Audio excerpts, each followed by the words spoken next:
अधिगम को हम लोग समझने का प्रयास कर रहे हैं। अधिगम को सामान्य बोलचाल की भाषा में हम लोग इसको सीखना कहते हैं। सामान्य व्यक्ति अपने दैनिक जीवन में अधिगम शब्द को या सीखना शब्द को सामान्यतः बहुधा इसको प्रयोग करता है। किसी भी प्रकार की व्यवहार में परिवर्तन सीखना हो सकता है, लेकिन मनोवैज्ञानिक दृष्टिकोण से इसको समझने की जरूरत है। और ऐसे भी यह पेपर मनोवैज्ञानिक दृष्टिकोण से समझने के लिए ज़्यादा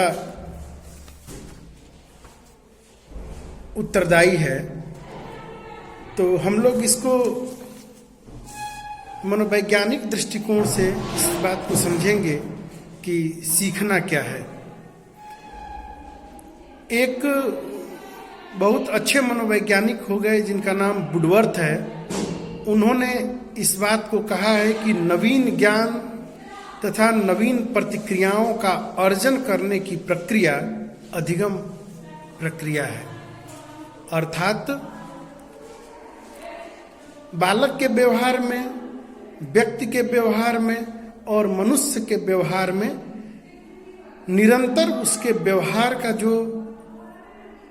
जो कुछ भी वह सीखता है और व्यवहार का जो उसमें परिमार्जन होता है, उसमें जो कुछ भी उत्तरोत्तर वृद्धि होती है और जो भी वो नवीन ज्ञान जो सीखता है और उस नवीन सीखे गए ज्ञान का, उस नवीन सीखे गए अनुभवों का जो प्रतिक्रिया करता है, प्रतिक्रिया अर्थात जो अपने द्वारा व्यवहार से प्रतिपादित करता है, अर्थात सीखी गई नवीन बातों को, सीखे गए नवीन अनुभवों को व्यवहार में प्रदर्शित करता है, वो अधिगम कहलाता है। यह बात कह रहे हैं वुडवर्थ महोदय।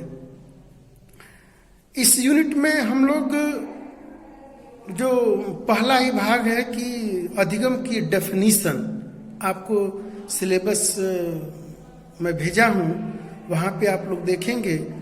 तो उस दृष्टिकोण से एक और परीक्षा के दृष्टिकोण से ये काफ़ी महत्वपूर्ण ये टॉपिक है कि अधिगम, लर्निंग, सीखना। लेकिन इसमें कम से कम हम लोगों को 4 से 5 परिभाषाएं हम लोगों को कंठस्थ करनी पड़ेगी। तो मैंने आप लोगों को सीखने के लिए कुछ सहायता उसमें देगी, तो मैं आप लोगों को कुछ परिभाषा मैं मनोवैज्ञानिकों द्वारा जो महत्वपूर्ण है वो उन परिभाषाओं को मैंने आप लोगों को दिया है। तो वुडवर्थ की परिभाषा हम लोग देख चुके हैं। अगली परिभाषा, सबसे महत्वपूर्ण परिभाषा स्किनर महोदय की है। तो आप लोग इसको नोट भी कर लेंगे। और अभी चूंकि नई विषय वस्तु है और बिल्कुल हम लोग स्टार्टिंग फेज में है, तो थोड़ा बहुत आप लोगों को समझने में थोड़ा सा दिक्कत जरूर आएगा, क्योंकि इससे पहले इस प्रकार की बातें, शिक्षा क्या है, सीखना क्या है, लर्निंग की कितनी थ्योरीज होती हैं, इसके कितने टाइप्स हैं, इसकी क्या विशेषताएं हैं, एक अच्छा सीखना किसको कहेंगे, एक अच्छे सीखने की कौन कौन सी प्रक्रियाएं होती हैं, हम अपने कक्ष में इसको किस प्रकार से इसको एप्लीकेशन करेंगे। तो इस प्रकार की बातें हम लोगों को सीखना है। शायद इसके पहले हम लोग इसको क्रमबद्ध रूप में हम लोग नहीं सीखे होंगे, क्योंकि हम लोग अलग अलग स्ट्रीम से आते हैं। तो इन परिभाषाओं को आप लोग अपनी नोटबुक में, अपनी डायरी में इसको नोट करके अगर 2-4 बार रिवाइज करेंगे, रिवीजन करेंगे, तो आप लोगों को ज़्यादा समझ में आएगी। तो दूसरी परिभाषा स्किनर महोदय के अनुसार, स्किनर महोदय कह रहे हैं कि अधिगम व्यवहार में उत्तरोत्तर अनुकूलन की एक प्रक्रिया है। बहुत अच्छी परिभाषा इन्होंने दी है कि अधिगम व्यवहार में उत्तरोत्तर अनुकूलन की प्रक्रिया है। अनुकूलन का अर्थ क्या? एक तो उत्तरोत्तर मतलब कि एक निश्चित क्रम में आगे बढ़ने की प्रक्रिया उत्तरोत्तर हो गई। और अनुकूलन का मतलब होता है कि किसी परिस्थिति में अपने को ढाल लेना या उस परिस्थिति के अनुकूल अपने व्यवहार को प्रदर्शित करना, ये हो गया अनुकूलन। और प्रक्रिया एक प्रोसेस है। प्रोसेस में आप लोग जानते हैं कि एक इनपुट प्रोसेस और तब जाके उसका आउटपुट होता है। तो एक की प्रक्रिया है। उन प्रक्रिया में कि सबसे पहले हम लोग व्यवहार को क्या करते हैं, एक अच्छा वक्ता बनने के लिए एक अच्छा श्रोता होना जरूरी है। उसी प्रकार से एक अच्छा व्यवहार प्रदर्शित करने के लिए हमें सर्वप्रथम उस व्यवहार का अवलोकन करना होता है। हम लोग उस व्यवहार को एक गंभीर दृष्टि से उसको देखते हैं। उस व्यवहार में क्या क्या अच्छी बातें हैं उसको हम लोग एडाप्ट करते हैं, उसमें कौन सी कमी रह गई उस व्यवहार को हम लोग छोड़ देते हैं।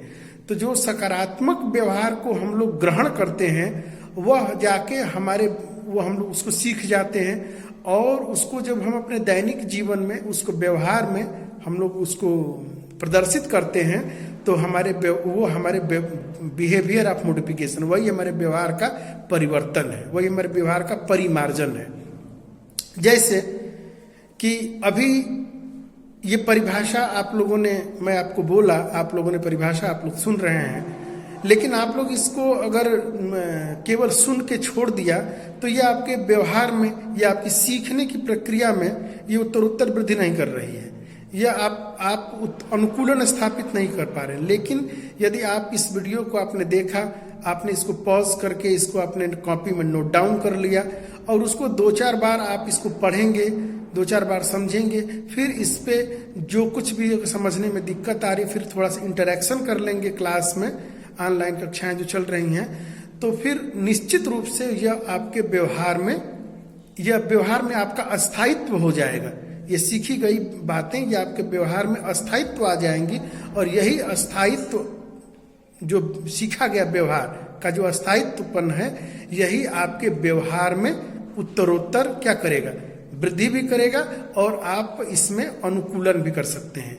तो स्किनर महोदय की ये परिभाषा काफी, और स्किनर के हम लोगों को थ्योरी भी पढ़नी है, तो इसलिए ये परिभाषा काफी महत्वपूर्ण हो जाती है कि अधिगम व्यवहार में उत्तरोत्तर अनुकूलन की एक प्रक्रिया है। Learning is a process of progressive behaviour adaptation.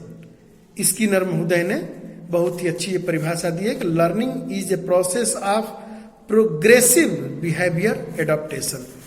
अगली परिभाषा, और बहुत ही अच्छी परिभाषा इन्होंने दी है, और काफी ये मनोवैज्ञानिक क्रो एंड क्रो एक मनोवैज्ञानिक हो गए और इन्होंने मनोविज्ञान के क्षेत्र में और शैक्षिक मनोविज्ञान के क्षेत्र में काफी इन्होंने इसमें स्टडी किया है, काफी वर्क किया है।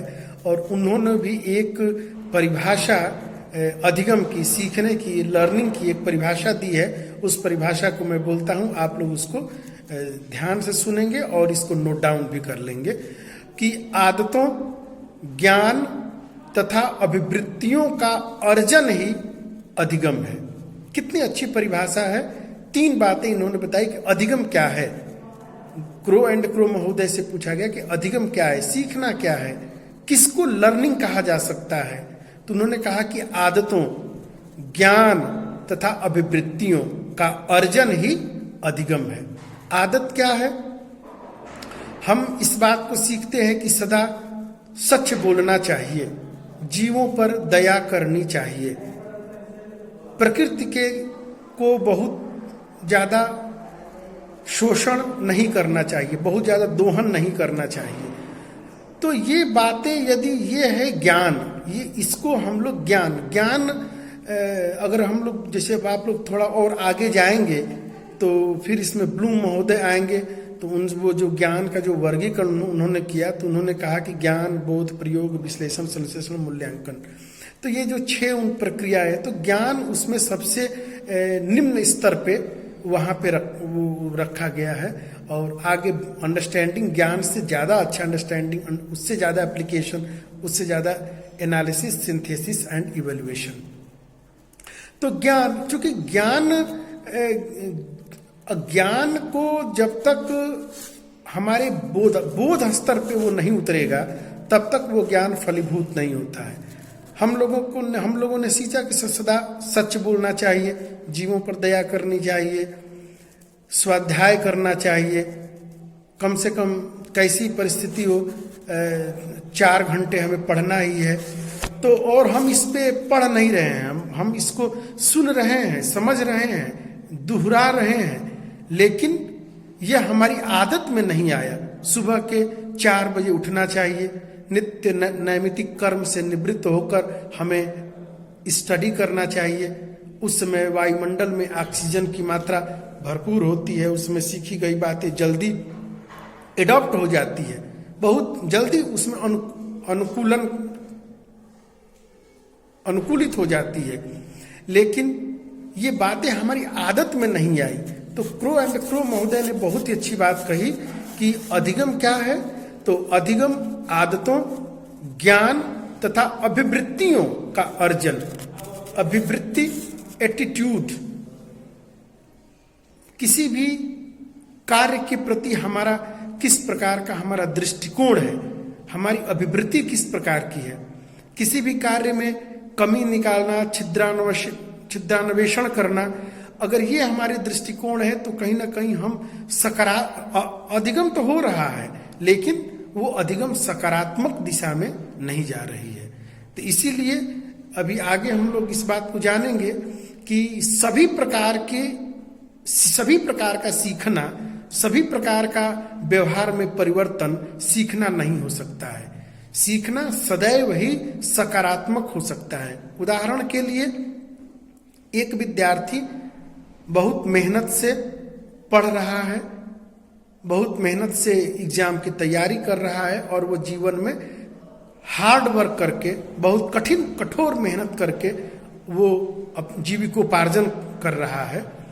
और वही कोई व्यक्ति गलत संगति में, गलत लोगों के साथ और चोरी करने की, पॉकेट मारी करने की और अन्य प्रकार की गलत प्रकार की व्यवहारों में संलिप्त होकर वह भी सीख रहा है, और वह भी वो उससे अपने जीविकोपार्जन का अर्जन कर रहा है, लेकिन उसको हम लोग सीखना कदापि नहीं कह सकते।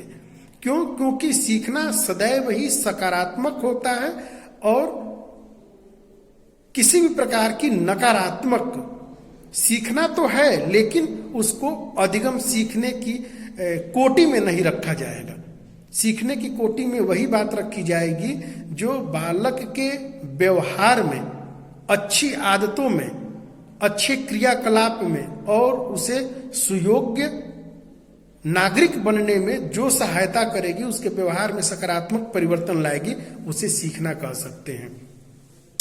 तो हम लोग 3 परिभाषा को हम लोग देख चुके अभी, और इसमें डेफिनिशन सिलेबस में है, तो कम से कम 5-6 डेफिनेशन पे हम लोग चर्चा करेंगे। लेकिन इसको अगर हम लोग सार के रूप में अगर कहें कि अधिगम क्या है, तो आप लोग क्या कह सकते हैं? अगर आपसे पूछा जाए कि अधिगम क्या है, तो क्या कह सकते हैं? तो हम लोग कह सकते हैं कि अधिगम या सीखना व्यवहार द्वारा व्यवहार परिवर्तन ही सीखना है। मुझे लगता है कि आप लोगों को ये बहुत ही छोटी सी मैंने एक निर्मित किया है, आप लोगों इस बात को याद कर लेंगे। परिभाषा अगर बहुत कठिन याद नहीं हो पा रही तो ये बहुत छोटी सी परिभाषा है। अगर यदि आपको कोई पूछे कि लर्निंग क्या है, सीखना क्या है, अधिगम क्या है, तो आप लोग कहेंगे व्यवहार द्वारा व्यवहार परिवर्तन ही सीखना है। व्यवहार द्वारा मतलब कि हम जो भी कोई भी कार्य सीखने के लिए, दैनिक जीवन में जो भी कार्य करते हैं, जो भी व्यवहार करते हैं, और उस व्यवहार से हमारे व्यवहार में जो परिवर्तन होता है, हम उसको सीखना कह सकते हैं। उदाहरण के लिए, एक कोविड-19 नई महामारी आई, हम लोग मोबाइल का उपयोग एक सीमित मात्रा में जानते थे, लेकिन बार बार व्यवहार करने से, बार बार प्रयोग करने से पहली बार तो समझ में नहीं आता था कि किस प्रकार से ये होगा। काफी परेशानियां हुई, लेकिन निरंतर अभ्यास से आज हम लोग 15-16 महीनों में एक ऐसी स्थिति में अब हम लोग आ गए हैं कि हम लोग भी अब छोटा मोटा वीडियो हम लोग बना ले रहे हैं। आप लोगों की अधिगम की में ये काम में आएगी और फ्यूचर में भी अन्य समाज के लोगों को भी लाभ होगा। और हम लोगों के व्यवहार में ये निरंतर परिवर्तन हो रहा है कि इससे भी बेहतर और क्या किया जाए, इससे भी और आकर्षक कैसे इस सामग्री, टीचिंग लर्निंग मटेरियल एड्स को और कैसे तैयार किया जाए। तो ये भी हमारा एक प्रकार का अधिगम ही हो रहा है। जैसे कि आप लोग नई नई बातों को सीख रहे हैं, आपको समझ में नहीं आ रहा है क्योंकि इसके पहले ये सब बातें नहीं आई हैं। शिक्षा क्या है, फिलॉसफी क्या है, अधिगम क्या है, मेमोरी क्या है, हैबिट क्या है, थकान क्या है, ये हम लोग बातों को सुनते हैं दैनिक जीवन में, लेकिन हम लोग को बीएड में इस प्रकार की बातों को जानना है। हम लोगों को इस ये बात जानने से हमें ये सहायता मिलेगी कि हम लोग बाल मनोविज्ञान को ठीक ठीक तरीके से समझ सकें। एक क्लास में जब एक शिक्षक क्लास में उपस्थित होता है तो उसके सम्मुख क्लास में जो रेशियो है, 30 का हो, 35 का हो, 40 का हो, जो भी एक स्टैंडर्ड मानक का जो रेशियो हो, उतने विद्यार्थी जब होते हैं तो सबकी अपनी अपनी इंडिविजुअल डिफरेंसेस होती है। सबकी अपनी अपनी सांस्कृतिक पृष्ठभूमि होती है, सबकी अपनी अपनी सामाजिक, आर्थिक, मनोवैज्ञानिक, शैक्षिक पृष्ठभूमि होती है। उस सभी पृष्ठभूमियों को एक टीचर को ध्यान में रखकर अपने शिक्षण कार्य को संपादित करना पड़ता है। तो हमें इस बात का ज्ञान होना चाहिए। इसीलिए जो हमारा ये पहला यूनिट सीखना, तो हमें एक शिक्षक को बालक के कक्षा तक आने में और शिक्षण के उद्देश्यों की स्थापना करने के बाद शिक्षण प्रक्रिया को गुजरते समय कितनी कितनी बातें उसको प्रभावित करती हैं अधिगम को, उन सारी बातों का, उन सारी जो बाह्य जो जरूरतें हैं, जितने भी जो स्टिमुलस है, उन सभी स्टिमुलसों का एक शिक्षक को ज्ञान होना जरूरी है। नहीं तो वही बातें वो बैरियर्स की काम करेंगी, सीखने में बाधा उत्पन्न करेंगी, बैरियर्स की काम करेंगी। इसलिए हम जब भी नए बातों को सीखें या नई बातें जब हमारे सन्मुख आए तो हमें उसको नोट पैड पर नोट कर लेना चाहिए और उसको बार बार रिवीजन करना चाहिए। और रिवीजन करने के बाद जो कुछ समझ में नहीं आ रहा है, अभी तो थोड़ा थोड़ा प्रयास करेंगे, और जो समझ में नहीं आ रहा है उसको हम लोग अंतःक्रिया करके, अपने शिक्षक से अंतःक्रिया करके हम लोग समझने का प्रयास करेंगे।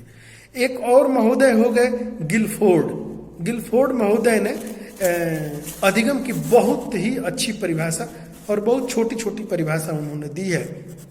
उन्होंने कहा कि सभी परिभाषाओं में एक बात आपको कॉमन मिल रही है कि व्यवहार द्वारा, मतलब कि जो कुछ भी जानने के लिए हम क्रियाकलाप करते हैं वह हमारा व्यवहार है। अभी हम जैसे पढ़ने के लिए हम जो कुछ भी क्रियाकलाप कर रहे हैं, अपने मोबाइल फोन में जूम एप्लीकेशन डाउनलोड कर रहे हैं, फिर जूम को चलाना सीख रहे हैं, फिर ऑनलाइन क्लास में अपनी बातों को कैसे, टीचर की बातों को सुना जाए कि डिस्टर्ब ना हो, और फिर अपनी बातों को किस प्रकार से प्रस्तुत करें, किस प्रकार से कहें, ये सब हम लोग सीख रहे हैं। गिलफोर्ड महोदय कह रहे हैं कि व्यवहार के कारण व्यवहार में आया कोई भी परिवर्तन, व्यवहार के कारण व्यवहार में आया कोई भी परिवर्तन अधिगम है। तो गिलफोर्ड महोदय की ये परिभाषा बहुत छोटी है और इनका स्पष्ट मानना है कि व्यवहार द्वारा, व्यवहार में आया कोई भी परिवर्तन अधिगम है। तो सीखना तो है, लेकिन अगर हम शैक्षिक दृष्टिकोण से जब देखेंगे, सामाजिक दृष्टिकोण से जब देखेंगे और मनोवैज्ञानिक दृष्टिकोण से, अगर हम 3 दृष्टिकोण से अगर हम देखें तो बालक के व्यवहार में आया कोई भी परिवर्तन हम सीखना, लर्निंग अधिगम की श्रेणी में हम नहीं रख सकते हैं। अधिगम की श्रेणी में सिर्फ आगे की परिभाषाओं में और बातें आएंगी कि सकारात्मक परिवर्तन ही, और होना भी चाहिए। हमें सदा सच बोलना है, जीवों पर दया करनी है, सुबह ब्रह्म मुहूर्त में उठना है, अपना कार्य स्वयं करना है, फिर स्टडी करना है, फिर कॉलेज समय पे जाना है। अभी तो हम लोग कॉलेज नहीं जा सकते हैं, तो समय पर मोबाइल एक अपना निश्चित स्थान बनाकर हमें बैठना है, हमें टीचर जो बताएंगे वो सीखना है। ये सारी बातें ये आदत है, और यही आदत व्यक्ति के व्यवहार में परिवर्तन लाएगी। तो उसी को कहते हैं कि बिहेव मोडिफिकेशन मतलब व्यवहार वर्धन, मोडिफिकेशन ऑफ बिहेवियर मतलब व्यवहार में उसमें परिमार्जन। माने व्यवहार तो वो कुछ बातों को जानता ही है, कुछ बात को तो वो सीखा ही है। तो निरंतर व्यक्ति कहते हैं ना कि शिक्षा जन्म से लेकर मृत्यु तक चलने वाली एक अनवरत प्रक्रिया है। तो अनवरत जो चलने वाली प्रक्रिया है, तो हम इसमें नई नई बातों को निरंतर हम लोग क्या करते हैं, सीखते रहते हैं, और उन निरंतर सीखी गई बातों से हमारे व्यवहार में कहीं ना कहीं परिवर्तन होता रहता है।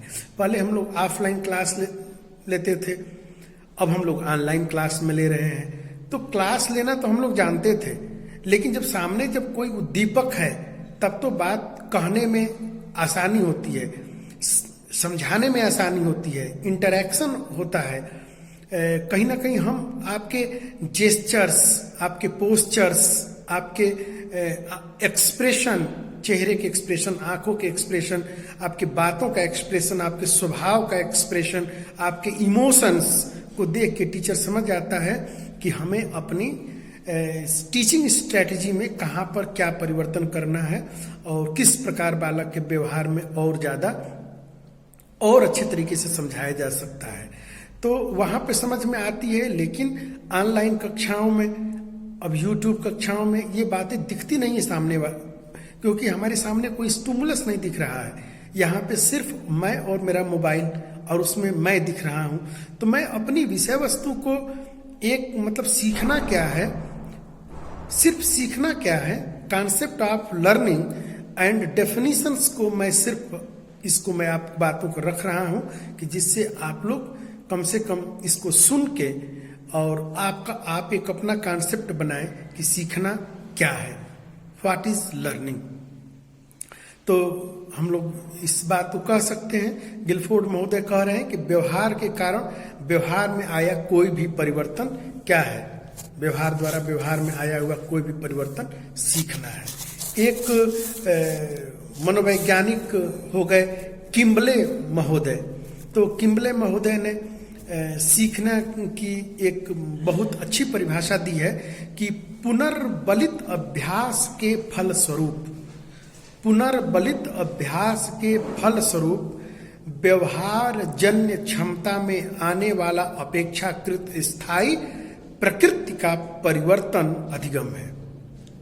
इसमें वो बातें आ गई जो बातें मैं समझाने का प्रयास कर रहा था कि पुनर्बलित अभ्यास के फलस्वरूप व्यवहार जन्य क्षमता में आने वाला अपेक्षाकृत स्थायी प्रकृति का परिवर्तन अधिगम है। टीचर ने कहा सुबह हमें उठना चाहिए और अपनी दैनिक क्रियाओं से निवृत्त होकर हमें 4 घंटे स्टडी करना चाहिए। हम लोगों के मम्मी पापा भी इस बात को कहते हैं कि सुबह में ब्रह्म मुहूर्त में उठना चाहिए, अपना काम स्वयं करना चाहिए और 2-4 घंटे स्टडी करना चाहिए। यह आपके जीवन को सार्थक बनाएगी। लेकिन इस बात को हम लोग सुनते हैं, इधर से सुनते हैं और उधर से हम लोग इस बात को निकाल देते हैं। अर्थात यह बार बार पुनर्बलन मिल रहा है, बार बार फीडबैक दिया जा रहा है। रिश्तेदार, माँ बाप, दादा दादी, घर के अन्य सदस्य, टीचर्स, मल्टीमीडियाज, न्यूज़पेपर्स, टेलीविज़न, सब जगह से हमें अपने व्यवहार में परिवर्तन लाने को कहा जा रहा है, लेकिन 4 घंटे पढ़ने को कहा जा रहा है। लेकिन यदि हमारे व्यवहार में अस्थायी परिवर्तन नहीं हुआ, हम उस बात को नहीं सीख पाए, तो कहीं ना कहीं वह अधिगम की श्रेणी में नहीं आएगा। ये बात किम्बले महोदय कह रहे हैं कि पुनर्बलित अभ्यास के फलस्वरूप व्यवहार जन्य क्षमता में आने वाला अपेक्षाकृत अस्थायी प्रकृति का परिवर्तन अधिगम है। Learning is a reality permanent change in behaviour potentially that occurs as a result of reinforced practice। किम्बले महोदय की ये परिभाषा, अगर इन सभी परिभाषाओं में जितनी भी परिभाषा मैंने बोला, थोड़ी बड़ी परिभाषा है, लेकिन सीखने की बहुत ही सार्थक और सकारात्मक परिभाषा है। एक और महोदय हो गए गेट्स महोदय के साथ अन्य और भी मनोवैज्ञानिक लोगों ने काम किया। तो ये परिभाषा गेट्स और अन्य के शब्दों में अनुभव तथा प्रशिक्षण, ये परिभाषा बहुत अच्छी लगी। तो आप लोग को 4-5 परिभाषाएं याद करनी पड़ती है, एग्जाम में इसको लिखना पड़ता है। और एक मैं बात बता दूं, आप लोग इस वीडियो को सुनेंगे, परिभाषाएं कभी भी चेंज नहीं होती हैं। आप गलत मनोवैज्ञानिक का नाम लिखकर गलत परिभाषा लिखेंगे तो वो आपके नंबर नहीं मिलते उसमें, क्योंकि जो एग्जामिनर होते हैं उनको वो परिभाषा वो कई बार लंबे साल से पढ़ा रहे, तो उनको पता है कि ये परिभाषा किसके अनुसार है। तो परिभाषा को रटनी पड़ती है, और रटने के बाद हमारे व्यवहार में वो अस्थायी परिवर्तन हो जाएगा। तो गेट्स वो अन्य महोदय लोग कह रहे हैं कि अनुभव तथा प्रशिक्षण के द्वारा व्यवहार का उन्नयन अधिगम है। बीएड एक ट्रेनिंग प्रोग्राम है। जो लोग ट्रेंड नहीं है, जो लोग ट्रेनिंग नहीं लिए हैं, वो लोग भी बहुत अच्छा पढ़ाते हैं। निस्संदेह वो लोग अच्छा पढ़ाते हैं, बहुत से लोग पढ़ा भी रहे होंगे और बेहतर पढ़ा रहे होंगे। लेकिन गेट्स और अन्य महोदय ने जो रिसर्च किया, और उस रिसर्च के बाद उन्होंने जो एक सिद्धांत का निरूपण किया, एक सिद्धांत को प्रतिपादित किया, उसमें बहुत अच्छी बात कही कि अनुभव तथा प्रशिक्षण के द्वारा व्यवहार का उन्नयन अधिगम है। हम लोग ट्रेनिंग में क्या करते हैं? ट्रेनिंग मतलब क्या? टीचिंग और ट्रेनिंग में अंतर है। बीएड एक ट्रेनिंग प्रोग्राम है। ट्रेनिंग का मतलब होता है कि किसी एक कौशल में दक्षता उत्पन्न करने के लिए किया गया बार बार अभ्यास, वो हमारा ये प्रशिक्षण है। प्रशिक्षण आप लोग भी जब याद आपके जीवन में कोई ना कोई आप लोगों के एक कॉन्सेप्ट बन रहा होगा। आप लोग कहते हैं ना, हमने ट्रेनिंग लिया है। आप किस चीज़ का ट्रेनिंग लिए हैं? हम कंप्यूटर सीखने का ट्रेनिंग लिए, हम टाइपिंग का ट्रेनिंग लिए हैं। एक टाइपिस्ट को आप देखते हैं कि जब वह ट्रेंड हो जाता है, जब वो सीखता है, तो एक बार अपनी अंगुलियों को और कीपैड को लंबे समय तक देखता है, लेकिन निरंतर अभ्यास के बाद गिने चुने आपको 20-25 जो बटन है उस पे उसकी अंगुलियां जब सेट हो जाती हैं, तो 3 महीने 6 महीने में उसको याद हो जाती है, और धीरे धीरे 1-2 साल में उसकी स्पीड विद एक्यूरेसी वो काफ़ी बढ़ जाती है। वो आपसे, आप टाइपिस्ट को देखिए, वो बात भी कर रहा है आपसे और टाइप भी कर रहा है, पढ़ भी रहा है, टाइप भी कर रहा है, आपसे बात भी कर रहा है। अर्थात वो क्या हो गया है? वह प्रशिक्षण के द्वारा इतना ज़्यादा अनुभव, इतना ज़्यादा अभ्यास कर लिया है, और उसका इतना ज़्यादा अनुभव हो गया है कि वो बातें उसके हैबिट में आ गई हैं कि हमें। इसीलिए गेट्स महोदय कह रहे हैं कि अनुभव तथा प्रशिक्षण के द्वारा व्यवहार का उन्नयन अधिगम है। तो ये ऐसे तो ये बहुत नैरो मीनिंग कही जाएगी। पढ़े लिखे व्यक्तियों को और शिक्षा दी जा सकती, प्रशिक्षण नहीं दिया जा सकता है, लेकिन ये व्यवहार में परिवर्तन लाने के लिए हम बच्चों में आदतों का विकास कैसे करते हैं? प्रशिक्षण के ही द्वारा करते हैं ना। सुबह में रोज एक ही क्रियाकलाप, सुबह में उठना है, अपना ब्रश लेना है, अपने ही ब्रश में निशान बनाने हैं कि ये मेरा ही ब्रश है, और उससे ब्रश करना रोज सिखाना पड़ता है। 2, 4, 5 साल तक सिखाने के बाद बालक के व्यवहार में स्थायी परिवर्तन हो जाता है। 1 बार 2 बार देने से परिवर्तन नहीं होता। अगर परिवर्तन होता तो हमें अनादिकाल से सिखाया जाए सदा सच बोलो, लेकिन फिर भी हम लोग अपने दैनिक जीवन में बहुत सा झूठ बोलते हैं। तो इसका मतलब कहीं ना कहीं वो बातें हैबिट में नहीं आई हैं, जबकि महात्मा गांधी और हरिश्चंद्र को एक बार बताने के बाद ये हैबिट में आ गई थी। तो जो बातें हैबिट में नहीं आती हैं उसको प्रशिक्षण के द्वारा क्या किया जाता है? उसको प्रशिक्षण के द्वारा उसके व्यवहार में स्थायी परिवर्तन करने का प्रयास किया जाता है। तो इस प्रकार हमने 6 परिभाषाएं आप लोगों को अभी रखी। अब इन्हीं परिभाषाओं को हम लोग एक एक करके हम लोग इसको जिस प्रकार से हम लोग फिजिक्स साइंस में हम लोग बातों को सीखते हैं, सिद्ध करते हैं, ठीक उसी प्रकार से हम लोग भी इस बात को सीखने का इसको प्रयास करेंगे और सिद्ध करने का प्रयास करेंगे कि ये बातें हमने क्या सीखा। तो एक लाइन में मैं अपनी बातों को बहुत अच्छे तरीके से मैं आप लोगों को बता दूं और आप लोग इसको याद कर लीजिए कि सीखना क्या है। तो व्यवहार द्वारा व्यवहार परिवर्तन ही सीखना है। यह आपका ब्रॉड मीनिंग भी है, यह आपका रियल मीनिंग भी है, यह आपका नैरो मीनिंग में भी आएगा। आप इसको जिस रूप में आप इसको परिभाषित करना चाहें आप इसको परिभाषित कर सकते हैं कि व्यवहार द्वारा व्यवहार परिवर्तन ही सीखना है। बहुत छोटी सी परिभाषा मैंने पूरी का पढ़ने के बाद मैंने इसको तैयार किया है, और आप लोग अच्छी लगे तो आप लोग इसको कंठस्थ कर सकते हैं। और फिर भी अगर आप लोगों को समझने में किसी प्रकार की दिक्कत आ रही है तो मैं ये प्रयास करूंगा कि आप लोगों को पुनः तो करना ही है। 2 साल तक हम लोगों को इसी में व्यवहार करना है, तो हम लोग और भी नए नए तरीकों से इसको सीखेंगे। एक और मनोवैज्ञानिक हो गए गार्डनर मर्फी। एक और मनोवैज्ञानिक हो गए गार्डनर मर्फी। उन्होंने अधिगम की परिभाषा कुछ इस प्रकार से दी है। हम लोग उस परिभाषा को पहले सुने, फिर उस पर मैं अपनी थोड़ी बहुत बात को रखूंगा कि अधिगम के